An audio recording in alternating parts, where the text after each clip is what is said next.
A couple of months ago I did a video on something called the iPega Red Knight.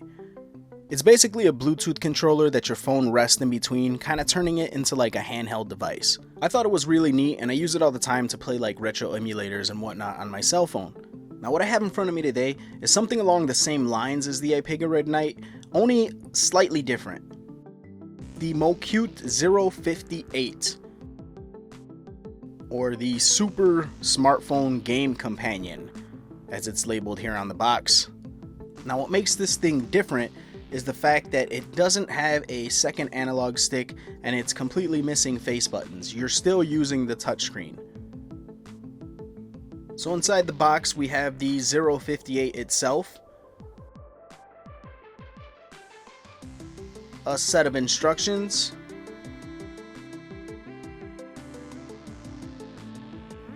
and a micro USB cable for charging.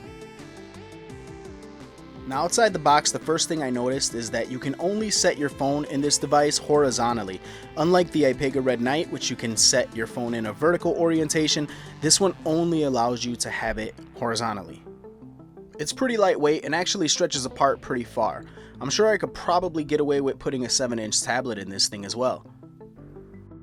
The analog stick is of fair quality and is nice and clickable as well. One thing I noticed and was disappointed with is that its D-pad was one of those directional pads where each input is its own separate button. I mean, it's perfectly playable, but I really dislike that kind of setup when it comes to a D-pad. And over on the back, it's got a QR code that gives you access to a couple of apps, including the Octopus Mapping Tool app. So when I made the iPega video, there were a lot of crybabies crying about having their headphone jack blocked, not being able to listen to their headphones. Bunch of pansy asses. No, I'm just kidding, that was a legit problem for me too.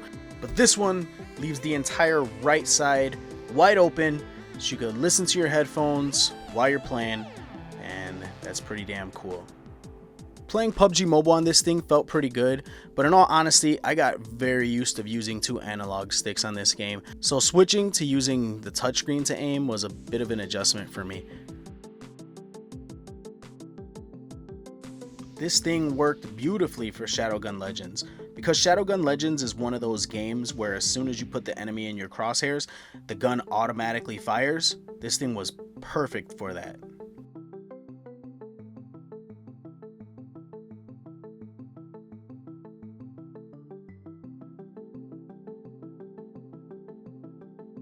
And I most definitely cannot say I recommend this thing for emulators. These things just work so much better when you got face buttons available to you. So the Mocute 058 Gamepad Super Smartphone Game Companion. I think it's pretty damn cool. I for one am happy that we finally have some decent controller options for our smartphones. Not having the second analog stick or face buttons is a bit different, but it definitely has its place. If you guys are interested in the Mocute 058, I will put a link in the description below. Until next time, this is Ness, signing out.